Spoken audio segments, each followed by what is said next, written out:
যেই দুনিয়ায় 200 কোটি মুসলমান থাকে, ওই দুনিয়ায় মুসলমানদের প্রথম কেবলা 70 বছরের বেশি সময় ধরে 1 কোটি ইহুদি কিভাবে দখলে রাখে? যেই দুনিয়ায় 200 কোটি মুসলমান থাকে, ওই দুনিয়া বাবরি মসজিদ ভেঙে রাম মন্দির কিভাবে বানাতে পারে? দুনিয়ার বুকে যদি 200 কোটি মুসলমান থাকে, হকের কথা বলার কারণে, হকের পথে চলার কারণে হাজার হাজার আলেমকে পৃথিবীর বিভিন্ন জায়গায় বছরের পর বছর কারাগারে নির্মম ভাবে কিভাবে ফেলে রাখে? আরে দুনিয়া রাখেন, এই দেশে যদি 14 কোটি মুসলমান থাকে, 18 কোটির মধ্যে 90% মুসলমান, তো 90% নাই গেলাম, ধরলাম 13-14 কোটিও যদি ধরি, যেই দেশে 14 কোটি মুসলমান থাকে, ওই দেশে স্বাধীনতার 53 বছর পরও এত বেশ্যাখানা, এত পতিতালয় আইনি ভাবে কিভাবে খোলা থাকে?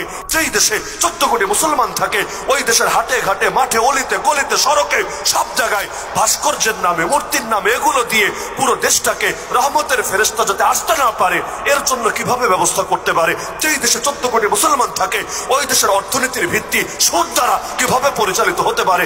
যেই দেশে 14 কোটি মুসলমান থাকে, ওই দেশে 1400 আলেমকে নিয়ে বছরের পর বছর কারাগারে কিভাবে ফেলে রাখে? যেই দেশে 14 কোটি মুসলমান থাকে, ওই দেশে বাবরের ইজ্জত নিয়ে কিভাবে ছিনিমিনি খেলতে পারে?